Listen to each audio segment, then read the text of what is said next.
Hello viewers, আসসালামু আলাইকুম। আমি মোহাম্মদ আব্দুর রহিম, আইসিটি বাংলার পক্ষ থেকে সবাইকে স্বাগতম জানাচ্ছি। আজকে আমি কম্পিউটারের একটি অতি সাধারণ টিপস আপনাদের সাথে শেয়ার করব। সেটি হচ্ছে কম্পিউটার ডেস্কটপের আইকন গুলোকে আমরা কিভাবে গোপন করতে পারি এবং কিভাবে তা শো করতে পারি।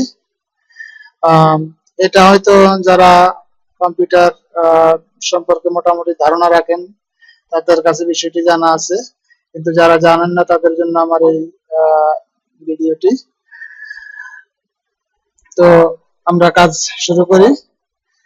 আমার এই কম্পিউটারের ডেস্কটপে যে সকল আইকন দেখা যাচ্ছে, আমি যদি চাই যে এই আইকন গুলা দেখা যাবে না, তখন আমাকে দায় করতে হবে ডেস্কটপের যে কোনো খালি জায়গায় মাউসের রাইট বাটনে ক্লিক করতে হবে, ভিউ, তারপর এখানে শো ডেস্কটপ আইকন, এখানে যে টিক চিহ্ন আছে এই বাটনে ক্লিক করতে হবে। তাহলে আমার ডেস্কটপের সকল আইকন হিডেন হয়ে যাবে।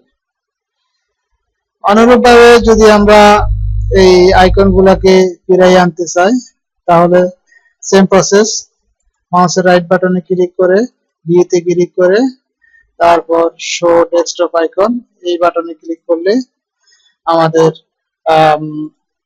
সকল আইকন আগের অবস্থায় ফিরে আসবে।